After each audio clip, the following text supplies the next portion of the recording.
Matt Kenseth, driver of the number 17, driver of the 5th Third Bank Ford here at Michigan International Speedway, currently third in points with 1 win so far this season. Matt, talk a little bit about coming into Michigan International Speedway this weekend. Yeah, looking forward to being back here for the second race on the pavement, I guess, and having the tire issues all worked out and everything. So we all got one race under our belt. We got tested here a little bit the other day. So looking forward to getting out there and seeing if we got our stuff a little better. Also wanted to get your thoughts on an announcement that was made earlier today. NASCAR announced the NASCAR After the Lap in Las Vegas on November the 29th. This is the 4th consecutive year that they will be hosting the fan event. It's sponsored by Ford. Just talk a little bit about that fan event. You were part of that last year, and your thoughts on that exciting event for the fans again this year. I think you hit it. Sounds good. Got a lot to think about before we get to that, obviously, but you know, Ford does a lot there, giving away vehicles, and so that's exciting for the fans. But I'm more excited about the racing that's coming up. Hopefully, we get to be part of that event. You know, that's always fun. I think for the fans, it's kind of a laid-back experience you look forward to being part of after the year's over. If you're fortunate enough to be in the top 12. All right, we'll open it up for questions from Matt. Please raise your hand. We'll get a wireless mic to you. We'll start right here in the middle with Bob.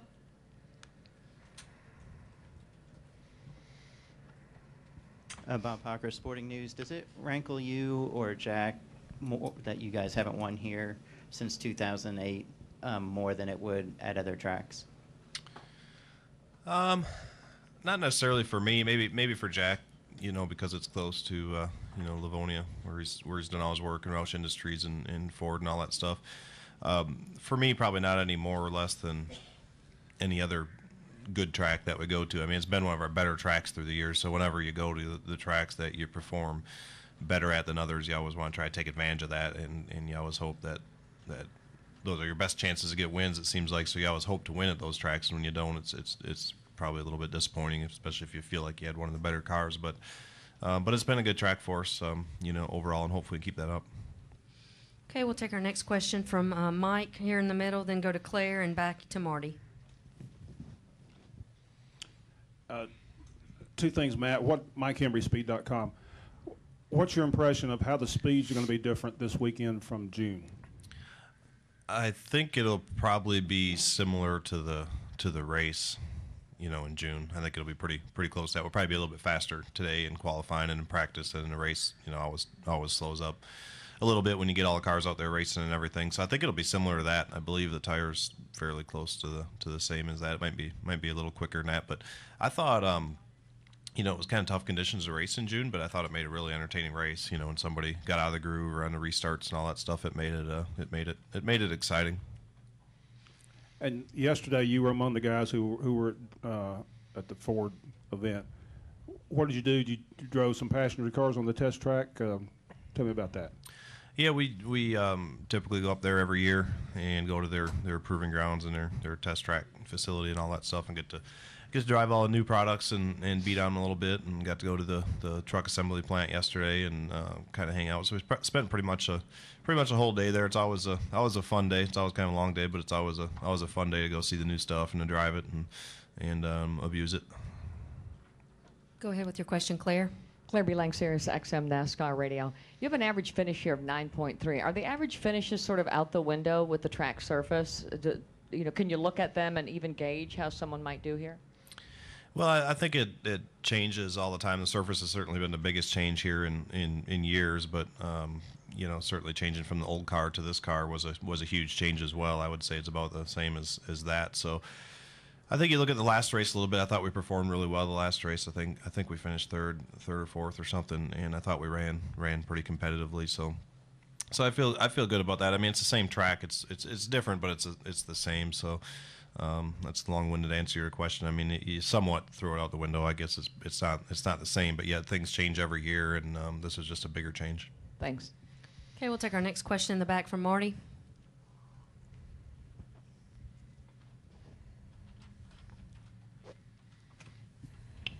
A couple of things, Matt. Marty Smith, ESPN. First, when you come back to a racetrack and you won the previous race at that track, what's it feel like to come back to it in terms of an added confidence level? Well, I think it depends. It depends on a lot of different factors: who you are, what year it is, how you're running, if there's been any changes, all that kind of stuff. It used to be years ago you'd come back with all the same stuff and you'd maybe run almost as good and you'd just tweak on the stuff a little bit. But times are changing. Competition is tough. I think of Pocono. Look at the spring Pocono race. The guys that kind of dominated that race, and a few of the guys that ran up front still ran up front, but a couple of them didn't. Found it to be much more difficult. So I kind of look at this race kind of like that because they're both new pavement races. Coming back a couple months later, you think everything would be the same, but you really gotta keep an open mind. I think kind of put the last race behind you and keep working really hard at it because things seem to change in a hurry for some reason. And also, what did you notice about Dale after he won this race in June? Anything different from him in terms of, Casey was saying he seemed like so much happier. I don't know. To me, I didn't notice a huge difference, but I'm not his teammate, not around him as much as them guys. I just kind of talk to him a little bit every week at the racetrack and see him. I think it had to be a relief and somewhat of a weight off his shoulders, whether he says it was or not. But I think all year he seemed much more confident, probably I would assume, a little happier at the track because you could see it coming. You knew it was only a matter of time. Sometimes you see a guy get a win, and you're like, yeah, they got the win. That was really neat, but maybe it was kind of, I don't think any of them are a fluke, but maybe it was for other reasons where those guys you could see all year long have been running up in the top 3 and 4 and have been leading laps and challenging to win and been right there. And when you see somebody run like that all year, it's only a matter of time and they're gonna break through and get that win. So I thought it was cool for him to get the win, especially here where it was the site of his last win and it was a real dominating race for them guys. So I'm sure that built a lot of confidence. Additional questions for Matt? Okay, we'll take one over here from Mike, then Lee, then Nate. Lee can't ask when she was late. Have you got a TV show yet? No. Why aren't you winning more races? Why isn't Jack winning more races? It's been since February, I guess, and you're fast. You've had a bunch of thirds. You could have won 6 races, I guess, but you're not winning, and he was putting pressure on you guys to win because that's how Tony won the championship last year. Well, that's why don't you win races? There's a ton of reasons for that. There's a lot of competition. There's a lot of great teams out there. We try as hard as we can to win every race that I've ever entered in my entire life. So it's just it's not easy. It's really hard. We got to get our cars around a little faster. I got to be able to do a better job of finishing some of them off. I feel like some of them we put ourselves in position to win, and I didn't get to win for whatever reason, a variety of different reasons. You always want everybody to do better, but Pocono, for instance, I went home. It's one of the only times I can ever remember not winning a race and feeling like this, but we went home and I was like, okay, what are we going to do better or different next time? And I sat there, I was like, man, I don't know. We had great pit stops. We had a perfect strategy. We had 2 or 3 more laps of fuel in the 48, knew the rain was coming and pitted after he did. Had a perfect restart, had ourselves in position, did all that stuff right and still came home, with our best car wrecked in 22nd. And I didn't feel like there was one thing different any of us could have done about that. So I think you just keep working on it and, keep racing as hard as you can. Try to make your cars faster. Keep putting yourself in position, and hopefully the wins will come. Go ahead, Lee. Lee Spencer, Fox Sports. It's a contract year for a lot of people, including yourself. Have you noticed from talking to your peers if there's been a correction as far as salaries go in NASCAR? No, I haven't, just because I don't really talk about that with my peers. I don't really. I talk to them about as much about contracts as I talk to you guys. So that's kind of business I really try to keep to myself. And just the group working on it with me are the only ones that really know it. I don't really audit the garage or ask anybody else, what they're making or not making or really what's going on there. So I'm probably the wrong one to ask about that. How do you keep up with what the going rate is or what it should be, or how do you establish that if those numbers generally aren't reported? I don't. I don't keep up with it, really. All right. Look like you want more, but I just don't really keep up with it. It doesn't really matter to me what everybody else makes and does all that. I try to put together a deal for myself that I'm happy with and try to get yourself in a position where you feel like you can win races and challenge for championships. Should that be commensurate? If you're a guy that makes the chase on a regular basis and win races, shouldn't that affect the amount of money that you can ask for or expect you to? We're trying to talk about this a lot for not talking about it. You're trying to Well, no, I gave you the answer to your original question. I don't know anybody else makes, and I don't talk to other people about it. All right, we'll take our next question from Nate. Whew, thank you. I'll give you that 20 later. Nate Ryan, USA Today. So when are you announcing your deal? No, I'm just kidding. And I cost more than 20, Matt. Just kidding. There's a lot of talk about in other sports about when you're locked in the playoffs that you can rest players, and obviously you can't do that here. But there's been some talk and discussion about maybe saving parts or pieces or cars. And I know that you guys go and try to win every week, but knowing that it seems like the blueprint for success in the chase the last few years is peaking. Like Tony went in 5 times last year, and Jimmy obviously seeming to do so well in the final 10 before that. Are you looking at that at all? With Jimmy and maybe picking out cars that have run well that you're saving for certain races or saving for mile-and-a-half tracks or whatever? Yeah, I mean, sort of. We built a couple new cars this year that Jimmy wasn't happy with in the wind tunnel and how they turned out. We thought they were going to be really good cars. Like we built a brand new one for Indy we were going to bring there, and it turned out to be it really turned out to be no good.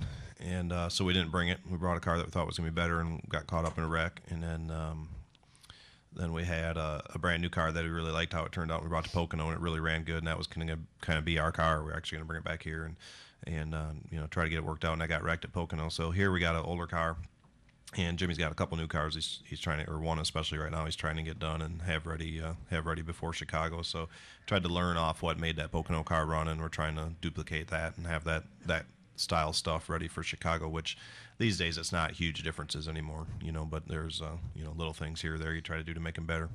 Do you buy into that you need to save stuff? Or, I know you're a guy who just wants to do well. Are you Yeah. a believer in that maybe you need to? Well, I think you want to bring your best stuff every week, but I think if you have a limited amount of, if you have one or two things or one or two cars or some pieces, or you got something, or you got your best tire changer, it's got a little injury, or I think you need to be smart about that and have it for the last 10. But I mean, as we've seen, wins are really important, whether that's wins before the chase or wins in the chase, for them bonus points. So I don't think you ever want to give anything up anytime, but certainly if you have a limited amount of parts or pieces or personnel or a certain style car or whatever, you're going to try to have that done and have that ready for when the chase starts. Okay, final couple of questions. We'll take one from Jeff, then come back over to Monty. Hey, Matt, Jeff at RacingToday.com. I know you can't really talk about your plans for next year, but can you tell us, do you know yet if Mike Kalanoff, your spotter since 2009, any idea if he'll be with you next season? And if not, will that be difficult to get acclimated? I haven't to really something thought about much of that. I honestly don't know what Mike's situation is with the team and his contract and all that stuff. It looks like Lee's shaking her head, so maybe she knows. I don't really know. I have not. I have not really talked to him about that, to be honest with you. Okay, we'll take our next question from Monty. Monty Dutton.